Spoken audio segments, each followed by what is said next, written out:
What's happening, YouTube? It's Simon466cards, and today we're going to talk about the challenges of starting up a grading company. I'm going to focus on CGC slash CSG, tag, and HGA, but this format, this methodology I'm using, it can also apply to any other three-letter acronym grading company that exists out there, like ISA, Arena Club, whatever it may be. But I'll focus on these three, and there are 5 big challenges in my mind to a startup grading company, and I'll explain these more in detail. But the 5 are slab design, differentiation, sustainability, legitimacy and trust, and then lastly, scale. So those are the 5 challenges, and I'm going to go through them in detail and explain how the 3 companies here stack up against those different challenges. So the first one I talked about was slab design. Well, basically the slab needs to look good, right? I think that's fairly straightforward. It should be obvious. You can't make an ugly looking slab, but boy oh boy did CSG really try with their original design. Like the green, the puke green color, the huge label. Like, I don't know who thought this was a good idea, but it's horrendous looking. But good thing is they changed course and moved to the current design, which I think looks really good. I've held one of these and they look good, they feel good. It's very crystal clear in terms of the slab. So slab itself for CSG looks good. Tag, I've also held one of these. These look amazing. I would say they're actually ahead of the CSG. The way that the label is not actually a label, it's like lasered in and it doesn't actually have a piece of paper in there. It's really cool. And also how clear the slab is. It is, again, the tag slabs look amazing. And then we get to tag, and tag has their customizable format for their slabs where you can use that color scheme to match the card in that paper slip there. And the problem with this is if you look at CSG and tag, the colors and the way that it's designed is very neutral. So like you can just objectively say this looks good. Whereas for HGA, it's more polarizing, because if you don't like flashy or bright colors or that kind of stuff, you want something more uniform, you're not going to like this. Whereas if you do like that color match format, you will love this slab. And so because it's not neutral looking, it's actually just, it depends on the person whether or not the slab looks good. Whereas if you look at tag and CSG slash CGC, they're not polarizing. It doesn't depend on the person. They just look good, period, right? So that's the first obstacle and where the 3 companies stack up here. Second one is differentiation. And what I mean by that is you have to differentiate yourself from PSA because they're the biggest player in the space. And so you have to answer the question, why do I grade with you instead of PSA? What makes you different from PSA? Because the default for everybody is going to be send it to PSA or SGC, which still is basically PSA at this point because they're part of collectors.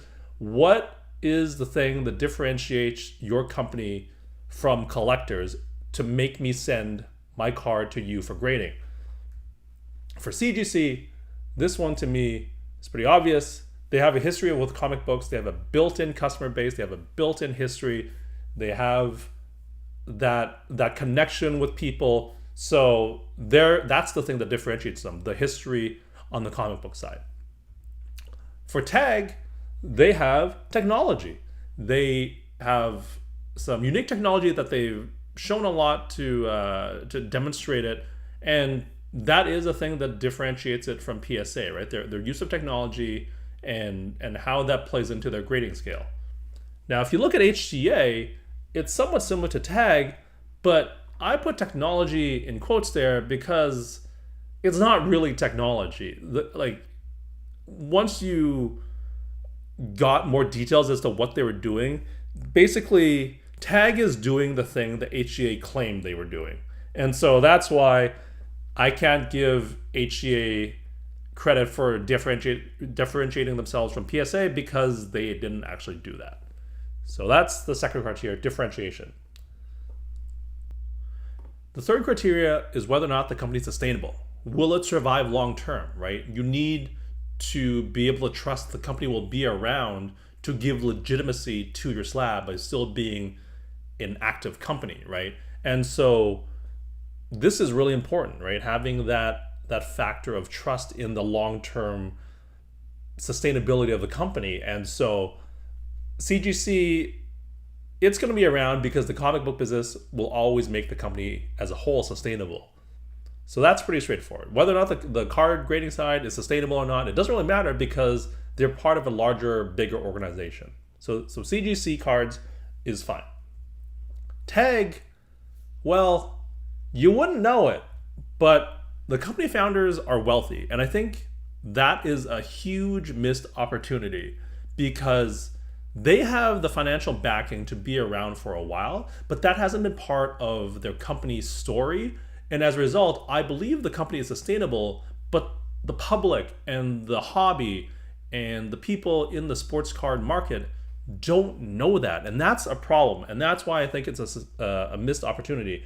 If we go to the Tag website, right, here's Steve Cass, the founder, and there's this big blurb about like his story and all this kind of stuff. And I think this is a little bit of overkill, if I'm going to be honest with you, because what matters more here is this, right? And so you can see Steve Cass is the founder and CEO of Tag. He has held management companies and served on boards, and you can see he's talked about 100 mergers and acquisitions. Did something with real estate assets of $10 billion. Like, it seems he has made money doing other stuff, you know. Largest publicly traded MLP, blah, blah, blah, blah, blah. It seems like he's been doing this for a while. You can see he has a law degree and also an MBA from Harvard Graduate School. So, smart guy, has done a lot of stuff in his life. So, it would suggest that he has quite a bit of money. Now, more interesting is if you do a search for Steve or Stephen Cass, it's actually hard to find anything about his prior history. So I don't know what that's all about, but he's done a good job of scrubbing his previous work history for whatever reason that may be. The other co-founder is Bob Cook, and he is like, I couldn't believe this when I saw this. Currently the head of Fox First Run Distribution. Served as president and COO of 20th Television Fox for nearly 10 years, and is one of the industry's most respected syndication and TV execs. And if you go to his LinkedIn page, like this is the guy. It's him. He's the head of distribution and sales for Fox First Run Division, a division of Fox television stations. And if you look at his history, he's been doing this for a while. Head of this, VP at Fox Television, president of this, president of 20th Television, EVP at CBS.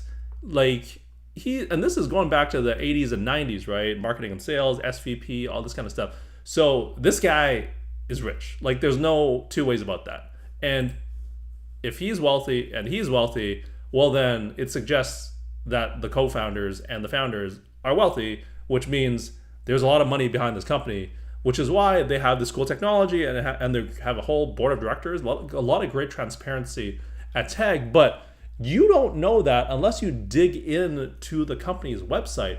And that's why I think it's a missed opportunity to just explain, like, we have money, we're going to be around for a while, so you're able to trust us to be a sustainable company because we have significant financial backing. And I think that's why it's a missed opportunity to tell that piece of the company's story. And as for HGA and their sustainability and whether or not it will survive long term, I think it's pretty obvious that it's not going to. As we learned more and more about HGA over the last few years, the peek behind the curtain, I still remember that infamous promo video that they did that was just horrendously thought out, produced. Everything about it was awful, that it was so bad that they had to reshoot it. So HGA, like, to me, is a dead in the water. The fourth criteria is, does the company have the ability to build legitimacy and trust, right? You need to be able to trust the company and the grading company, because trust is a large part of the idea of grading. You trust the person or the people that are doing the grading, the technology they're using, all that kind of stuff, right? So if we talk about CGC, again, they have built-in trust from grading comic books, and they also hired the lead graders from Beckett. So check mark to that, no questions asked. For Tag, what they've done is something unique because they don't have much history in the grading space or in the hobby in general. So what do? You partner with Jeremy Lee, who does have that respect and that longevity in the hobby. He's been around for forever. You know, he also is an influencer who has a YouTube channel, which, you know, just to be transparent, I've been on his show. I consider myself friends with Jeremy. Seems like a great guy. But partnering with him was Tag's way of building legitimacy and trust in the hobby and in the sports card market space. And I think that was a great idea. If you can't build it yourself, shortcut is find someone who has that and partner up with them. So well done there. And as for HGA, I'm just like, no, absolutely not. And I'm just going to leave that there. And then the last one that I think is important to talk about is the ability to scale up to create more comps. And the reason why you want to do that is because the entire market is based on comps.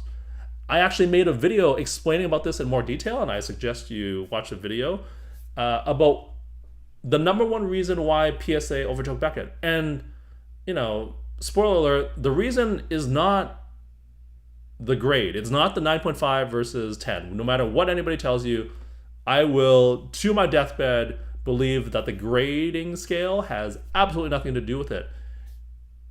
If PSA and Beckett switched grading scales and everything else was the same, PSA would still be number one.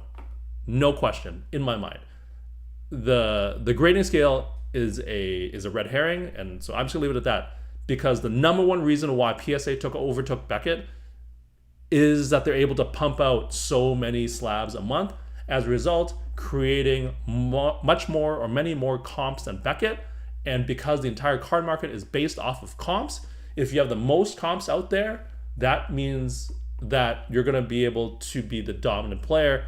And as a result, people will look to your comps more than other companies. And then it's like a self-fulfilling loop. And that's how you become the number one player. So as a result, you need to be able to scale up to establish more comps in the marketplace to make yourself more legitimate, because the card market is based off of comps. And if we look at the grading numbers, CGC, again, right there with SGC, obviously well behind PSA, but they're number two in grading right now. Now, a lot of that is in the TCG market, the non-sport market, and that's also because their history, as we talked about earlier, is in the comic book space, right? So they've built out a great niche for them in the non-sport market because of their history there. If we look at some of the other smaller companies, which include Arena Club, but also Tag and HGA, which we're talking about, you could see HGA, it's dead. It's done. We're just waiting for the time of death on HGA. Tag, it's doing some interesting numbers, you know, in the 10 to 20 to 30,000 range. And I should say here, shout out to Neo for being able to put these numbers together. I grabbed these from one of his recent videos. But if you look at the numbers, compare them, PSA to CGC to Tag, like the drop off is huge, right?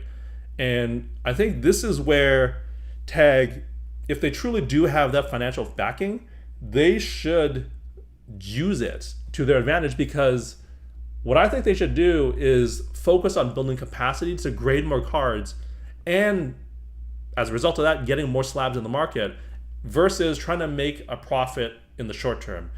What they should do is build capacity and then price their cards to undercut the market, like $10 a slab or something.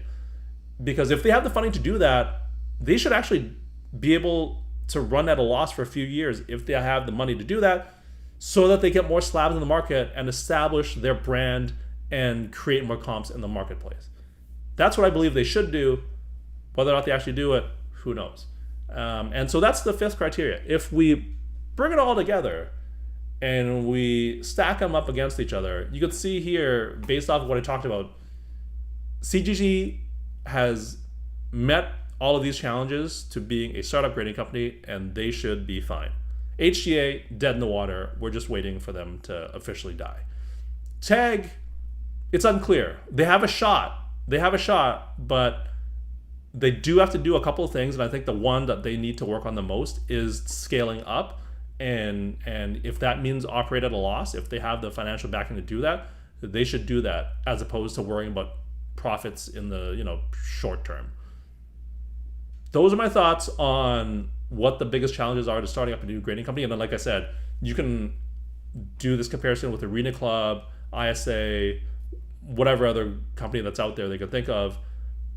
But I don't think they're going to stack up as well as Tag or CGC. Like, definitely not CGC, and probably not even Tag, if you use these 5 criteria.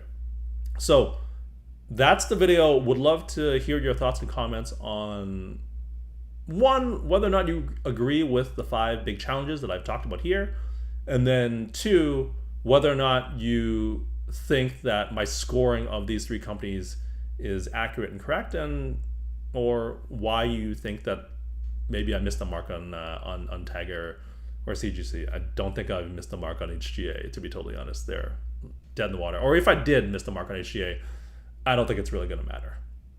Anyways, thank you as always for listening and watching. I'll talk to you all soon. Cheers.